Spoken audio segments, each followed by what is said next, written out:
नाशिक लोकसभेसाठी मोठ्या नाट्यमय घडामोडीनंतर हेमंत गोडसे यांच्या उमेदवारीची घोषणा झाली. मात्र उमेदवारी जाहीर झाल्यानंतरही अद्याप महायुतीमध्ये नाराजी नाट्य सुरूच आहे. हेमंत गोडसे यांच्या प्रचाराकडे अनेक महायुतीच्या नेत्यांनी पाठ फिरवल्याचे पाहायला मिळत आहे. त्यामुळे आता नाराजांची मनधरणी करण्यासाठी स्वतः मुख्यमंत्री एकनाथ शिंदे मैदानात उतरलेले आहे.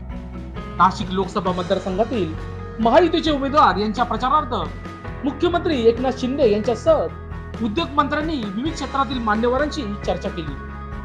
त्यानंतर रात्री 10 वाजता मनोहर गार्डन हॉटेलमध्ये जवळपास 2 ते 2.5 तास युतीतील नाराज असलेल्या आमदार आणि पदाधिकाऱ्यांची हॉटेलच्या रूम मध्ये 1 to 1 चर्चा करून स्वतः मुख्यमंत्री एकनाथ शिंदे यांनी मनधरणी करण्याचे प्रयत्न केले. भाजपचे नेते आणि नाशिक लोकसभा निवडणुकीसाठी इच्छुक